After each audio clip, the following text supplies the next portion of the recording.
Hi. You guys are so wonderful. I really appreciate you. I value the fact that you think there's something useful about what I put up on my channel. Thank you so much. If you don't mind, I would really appreciate it if you could show your appreciation by clicking the like button, or if you don't like it, the dislike button. If you also have some requests or comments or criticisms, please put them in the comments section, but be civil about it, because if you're not civil, then I have the power to report you, I have the power to block you, I have the power to ban you, I have the power to mute you. So, yeah, don't push your luck. Be civil, be nice. You can criticize without being a jerk. Okay, but I appreciate you, and if you really want to show your appreciation for me and help me out, please subscribe. And please tell other people about the videos that you find useful. And if you are one of those people who likes to have notifications of new videos coming out from me, click that notification thing. But I truly am amazed when I see the number of people who view my videos. When I see, well, sometimes I'm like, what? Nobody wants to watch this video? This is important. But yeah, I appreciate you guys. Anyways, I want to talk about sweeteners today. Years ago, I used to be a fan of I effing love science. And then one day, their team gave a thumbs up to an article that had a lot of bad information on it. And I don't remember all of the problems with it, but it really pissed me off, because it was very clear that whoever had cleared that article, or the people who had cleared that article, were idiots. And as a result, I unsubscribed, and I never look at their material anymore because I don't trust them now. One mistake, and they lost all credibility with me. I don't know if it was on purpose, if they decided that the money they could get from the industries was more important than producing valid information, or sharing valid information or not. But I was like, that's it, done. IFLS is on my poop list. So one of the things that really bothered me in the article, and there were several things, but one of them was that they reposted an article that claimed that all sugar is the same. Now let's think about that. We've got dextrose, fructose, galactose, glucose, lactose, maltose, sucrose. 7 sugars. Lactose comes from dairy products.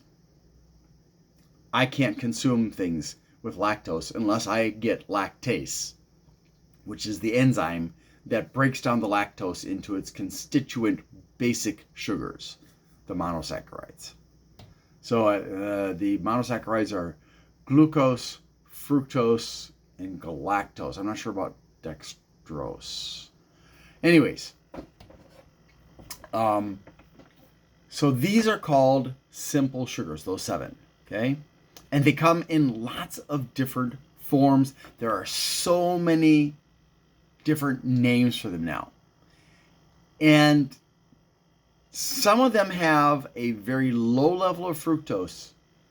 Some of them do not. And then there are the sugar alcohols that end in OL. And then there are the sugar substitutes like aspartame and saccharin and sucralose and other stuff. But let's take it step by step here. And please keep in mind, if it's somebody in your family, an immediate predecessor to yourself, or up the line somewhere, maybe grandparents or whatever, has had problems with diabetes, you are at risk of diabetes, of metabolic disorder, and so on and so forth. So you have to be careful about how much sugar you're taking in. So you think, oh, that's okay then. I'll just, instead I'll use some sugar alcohol, or I'll use artificial sweeteners like aspartame and saccharin and stuff. It's not that simple, okay? So let's start with sugars. There are a lot of different sugars. I'm just going to rapidly. This is kind of ironic. I'm looking at the Virta Health website. They've got a list of 50 some sugars, and I'm saying it's ironic because Virta Health claims to be the first company to have a keto diet that is proven to reverse diabetes. And then you have to read the fine print because it only reduces reduces or eliminates permanently, if you stay on a proper diet, diabetes in a percentage of the people that follow their keto diet. And the keto diet was not developed for weight loss or diabetes. It was developed to reduce the incidences of epileptic seizures. And that was 100 years ago that it was developed. And there are several different kinds. And I did a different video about that, so I'm not going to explain any further. But they funded, along with certain food industries and other industries, diet industries and stuff, a study about this keto diet of theirs. And the results showed that, yes, some people were able to go from diabetic to non-diabetic, pre-diabetic to non-diabetic. Some, but the majority were not. The majority, within as little as 6 months, as much as 2 years, started going backwards back into pre-diabetes or diabetes. So, I find it ironic. So let's talk about some of the different things you can see when it comes to sugars. Let's talk about solid and granulated sugars. Beet sugar, brown sugar, cane juice crystals, cane sugar, castor sugar, coconut sugar, confectioner's sugar, or powdered sugar, corn syrup solids, crystalline fructose, date sugar, demerara sugar, dextrin, diastatic malt, ethyl maltol, Florida crystals, golden sugar, glucose syrup solids, grape sugar, icing sugar, maltodextrin, muscovado sugar, panela sugar, raw sugar, sugar, the white table sugar, granulated or whatever, sucanat, turbinado sugar, yellow sugar, and then liquid or syrup sugars, agave nectar, agave syrup, barley malt, blackstrap molasses, brown rice syrup, buttered sugar, buttercream, caramel, carob syrup, corn syrup, evaporated cane juice, fruit juice concentrate, golden syrup, high fructose corn syrup or HFCS, honey, invert sugar, malt syrup, maple syrup, molasses, rice syrup, refiner's syrup, sorghum syrup, treacle. That's just a short list. There are a lot more. And on that short list that I just gave you, many of them contain 40 to 50+% fructose. Fructose does the same basic thing to your liver in large enough quantities that alcohol does. First you get a fatty liver, and then you get cirrhosis of the liver, where your liver gets permanently damaged. And if you do too much systemic damage of the liver, you actually have to have a liver transplant. If you only damage part of your liver, that part can be removed and your liver will regenerate. But if you damage the whole liver, you're screwed. So when we talk about things like molasses, honey, agave, and a lot of other kinds of sugars, and I did say honey, yes, they're high in fructose. You want to avoid those, not just because of diabetes and metabolic disorder, but also because it damaged your liver. The same damage without any alcohol as alcohol. Because the liver is designed to process small amounts of fructose, not medium to large amounts. So that's step one. You need to be aware that there are lots of names that the manufacturers use to try and trick you into thinking, oh, it's not sugar. It's sugar. However, are there differences? Yes, absolutely there are differences aside from the content, the amount of fructose. There's also the glycemic index of a sugar. There is the glycemic load of a sugar.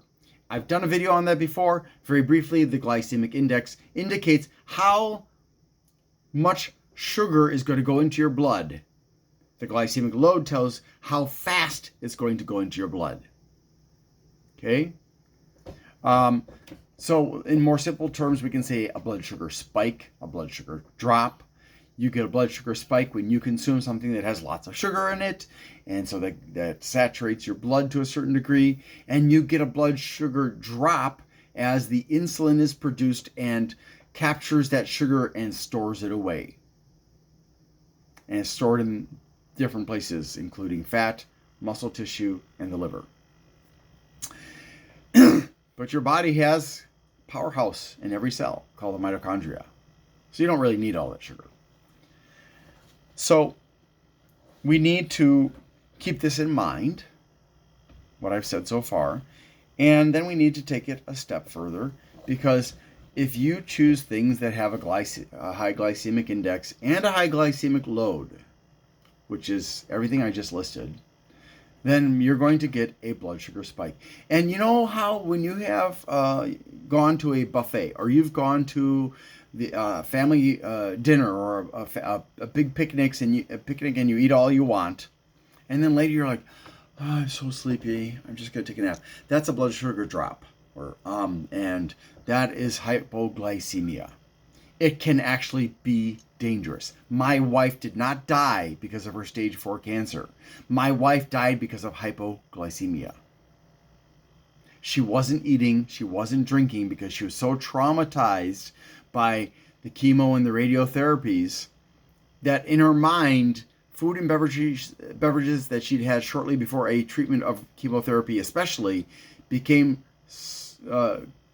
correlated to the point where she could no longer tolerate those products. And eventually, it got to the point where her sense of taste and smell were very distorted, and she didn't like things that she liked because of that as well. And she ended up having seizures, and that killed her. So, yeah. Extreme case, I know, but there it is.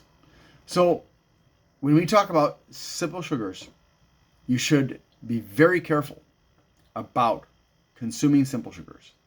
And it doesn't, even though some simple sugars, like for example honey and blackstrap molasses, will have some nutritional value to them. That's that discoloration that's in them, or the darkness in them. That's an indication of vitamins and minerals, maybe antibiotics and things like that. Nevertheless, it's far outweighed by the amount of sugar in it. So that small amount of nutritional benefit you're getting is vastly outweighed by the simple sugar. So be very careful. Even maple syrup, yeah. Be very careful with all of because maple syrup has got a lot of fructose in it. But any of these sugars should be treated as not just dangerous for your health, but addictive, because they are. I know, because I have struggled with reducing my sugar intake, and I have found it incredibly difficult to do that. And I don't have diabetes. I do get blood sugar drops that cause me to go to sleep. I literally am just like sitting here working on the computer, and I have to stop and take a nap. And I may sleep for hours. When I'm at work, I'm walking around and because my body is converting this sugar, this excess sugar, and some of it's being chemically converted into carbon dioxide to get rid of the carbon that's in the sugar, and so on and so forth. And that's one of the reasons you yawn. It's not because you're not getting enough oxygen. It's because you have an excess amount of sugar in your blood. Now let me talk about something that a lot of people have not heard of. Phenylketonuria. Phenylketonuria is a condition commonly known as PKU. It's an inherited disorder that increases the levels of a substance called phenylalanine in the blood. Phenylalanine is a protein building block, an amino acid that is obtained from eating certain foods such as meat, eggs, nuts, and milk, and in some artificial sweeteners, primarily aspartame. Let me say that again. You can get it from aspartame. So if you have PKU, if your family has a history of PKU, you should not be consuming aspartame. Okay? Very, very important. I cannot stress this too much because it's very, very dangerous for your health. If it's not treated, PKU that is, the phenylalanine can build up to harmful levels in the body, causing intellectual disability and other serious health problems. Okay? It can happen to babies, it can happen to old people, it can happen to anybody who has the genetic disorder. Okay? Please be careful if you have anybody in your family that has PKU, because you may have it too and not know it. Okay? Okay, and if you are looking at Equal, NutraSweet, or any of the number of diet sodas that use aspartame, you should not be consuming those at all. Anything that says aspartame, just stay away from it. If you don't have PKU, it's okay.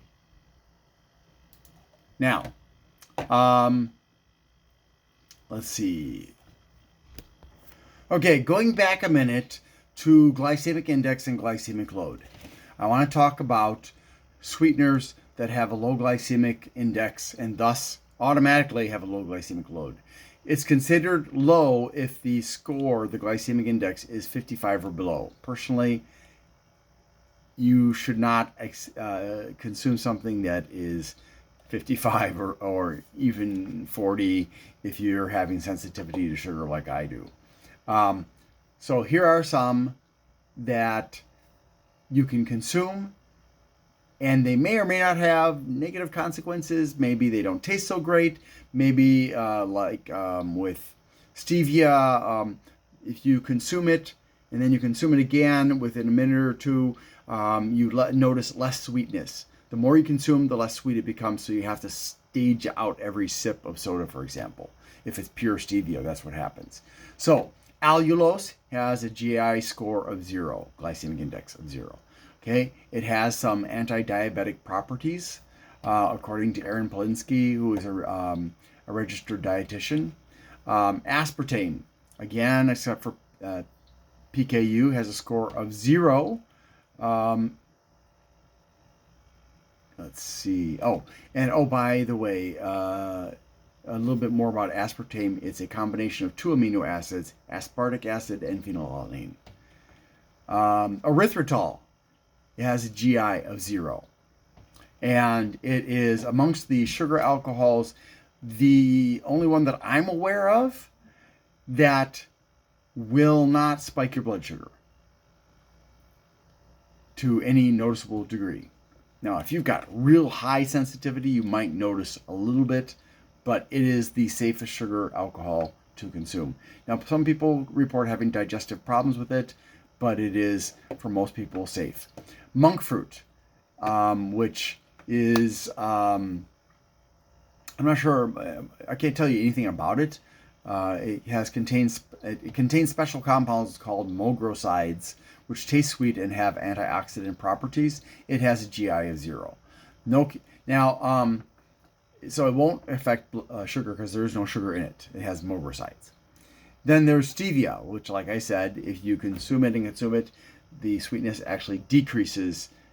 I don't understand how that happens, but apparently your body is very rapidly saying, I don't need to taste that sweetness anymore. So you have to have a drink or a sip or whatever, and then wait a minute or two. You're going to have to find out how long it takes for your sensitivity to return so you can have more of it. If you want to have stevia, I suggest buying stevia with erythritol. And for some people, there's a bitter aftertaste. Now, saccharin, or sweet and low, has a GI of 0. It's very sweet, and some people notice a strong aftertaste.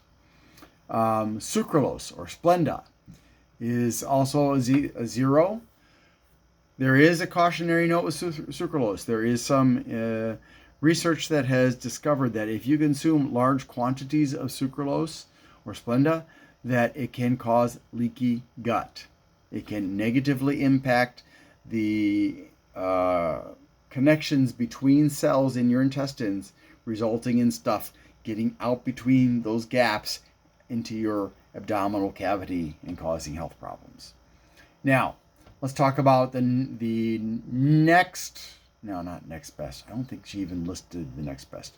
The next best sugar alcohol would be mannitol, which has a very low GI. I don't know what its GI is right off the bat, but it is very low.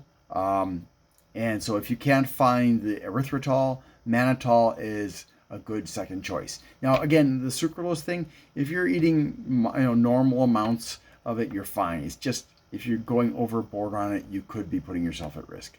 So don't be scared by it. Just consume in moderation, as with all things. I mean, if you consume too much dark chocolate, you can actually hurt yourself. Number one, you can cause palpitations from the caffeine. Number two, it can irritate the lining of your stomach and intestines, leading to colitis and stuff like that. So the next sugar alcohol would be xylitol. It has a GI of 7. So you can get a sugar spike from that, resulting in a sugar crash, although it's not going to be a large one. It also is toxic to dogs, and some people find that if they consume a lot of it, they have problems with their stomach, their intestines. So keep it away from your dogs, and don't, and use it in moderation. Agave nectar has a GI of 17, but it also does have fructose. Interestingly, cinnamon is 50% glucose and 50% fructose. And in Indonesia, they call it literally sweet wood in their language, which is kayu manis. Kayu is wood, manis is sweet. Maple syrup, again, another one that has about 50% fructose, has a GI of 54. Okay, so it's on the very high end, and you should be careful about it because I have problems with it. Another one you should be careful about is maltodextrin, which I mentioned previously. It's often mixed with legitimate sugar substitutes, but it will spike your blood sugar like crazy. I know because I bought the stuff at Aldi that they have the sucralose with maltodextrin, they have the stevia with the maltodextrin, and it was making me so sleepy. I had to add fiber, psyllium husks, that don't have any sweeteners added, because I went to Meijer and I looked at every single sweetener brand that they had, and the only one I could only find one that did not have a sweetener in it that would cause my blood sugar to spike. Everything else had stuff that was dangerous for diabetics. Okay, and for me, because I don't want to fall asleep driving. All right, so maple syrup does have a tiny amount of vitamins, minerals, and phytonutrients, but it has a low GI score, which means it's going to spike your blood sugar. Coconut sugar, 54, same problem. Coconut sugar is different from coconut milk, coconut cream, coconut flesh, because it does not have the saturated fats in it. So if you get it in the crystallized or granulated form, it's not really crystal. It used to be called brownulated when Domino's sugar sold it back when I was a kid. If you get it in liquid form, which is sometimes called Nira, which is actually, I'm not sure what language it originates from, but Indonesians use that word to describe it as well. Same thing. It doesn't have the saturated fat. So if you're having problems with saturated fat, it is a sugar that's safe to eat. Whereas if you're, consuming other coconut products that actually come from the flesh and the cream, then that is a problem. Molasses, 55. So above that, honey, table sugar, really high. And when I say above that, 56 to 65. Above that, around 70 to 100. Sweeteners in this category would include maltodextrin, which is higher than pure sugar in its rating, and dextrose, which is like pure sugar, glucose. So the best for blood sugar balance is allulose, aspartame, erythritol, monk fruit, stevia, saccharin, sucralose, and then mannitol. After that, the xylitol, the sorbitol, and the maltitol. Try to stay away from them if you have sugar sensitivity. And sadly, I wanted to get a CGM, a continuous glucose monitor, because I've been having these problems for years now with sugar. I could not get my doctor to even run an insulin test on me to find out my insulin levels, let alone get anything other than HbA1c, which is not necessarily going to catch diabetes soon enough. I don't have a family history of diabetes, but something is going on. I have to be extremely careful now with sugary things. If you're going to consume sugary things, make sure you have a full meal first. Greens and other fibrous stuff. If you're not a vegan or a vegetarian, then other things from the animal kingdom. But otherwise, if you just want something sweet, go for the whole fruits.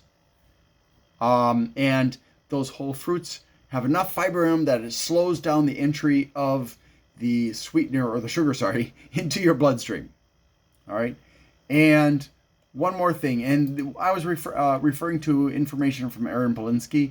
Now I'm going to look at the FDA's website because I want to talk specifically about some other types of sweeteners. The sweetest sweetener that is approved by the FDA is Advantame. It is 20,000 times sweeter than sugar, table sugar. 20,000 times sweeter. And then there's Neotame, which is 7,000 to 13,000 sweeter, and Thaumatin, which is 2,000 to 3,000 times sweeter. Saccharin is 200 to 700 times sweeter. Saccharin is also known as Sweet and Low, Sweet Twin, Sweet and Low Nectosweet. And then sucralose, or Splenda, is about 600 times sweeter than sugar. Stevioglycosids, which is the extract from stevia plants. And if you get stevia and you just take a leaf and just touch it to your tongue, you don't even have to chew or anything. You can taste the sweetness coming off that leaf. It's amazing. Which is sometimes branded, I'm having trouble reading this, Truvia, Purevia, and I can't even read the last one on this. It's Enlighten, I guess. And then that's 200 to 400 times sweeter than sugar. Then there's Luo Han Guo, which is sold as Nectress, monk fruit in the raw, pure low. So Luo Han Guo is monk fruit, I guess, or it's an extract from it. Then there's aspartame, which is also known as NutraSweet, Equal, and Sugar Twin.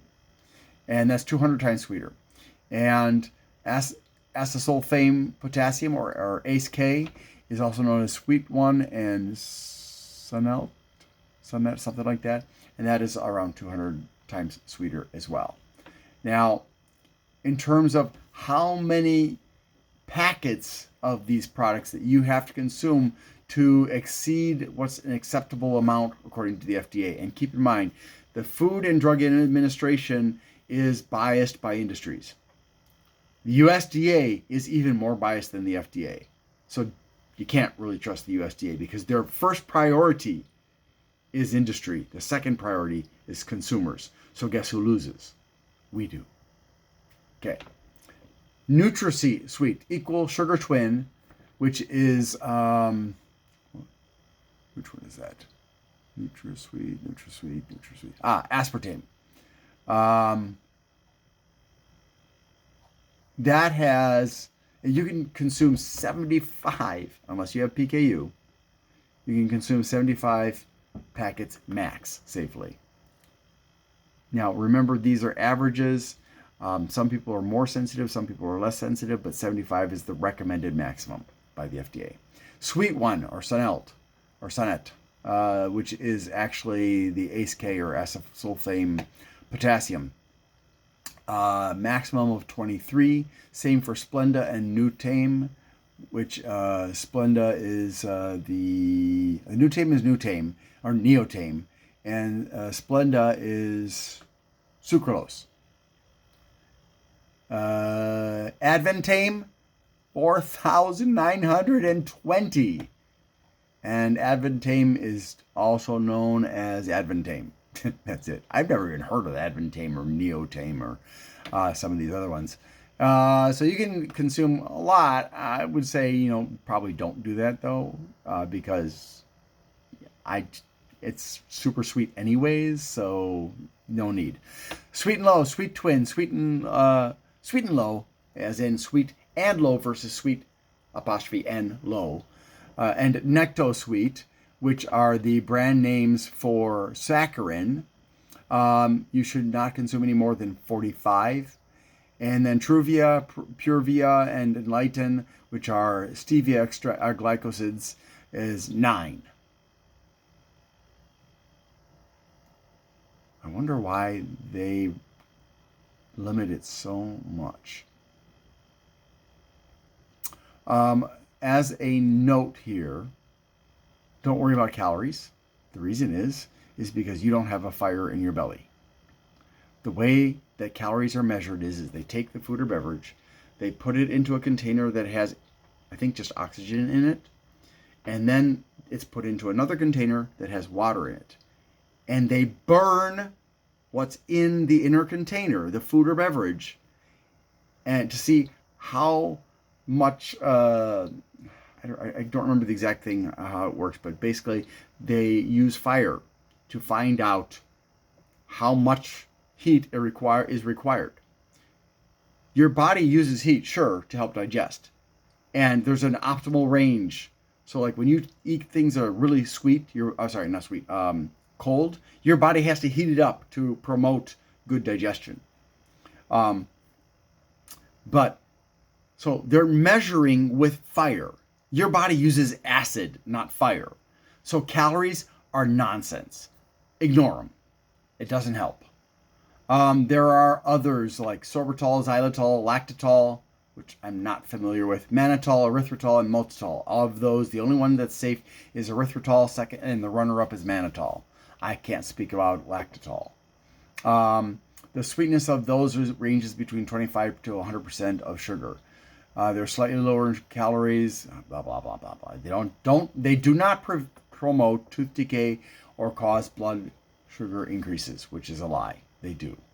The FDA's already, I've caught them in a lie, because there are people with CGMs who've actually consumed these things by themselves, a spoonful by themselves, or 2 spoonfuls, whatever it was, and they watched as their blood glucose monitor recognized an increase in blood sugar, with the exception, I think, monk fruit, I think it was maybe, where it actually decreased below 0.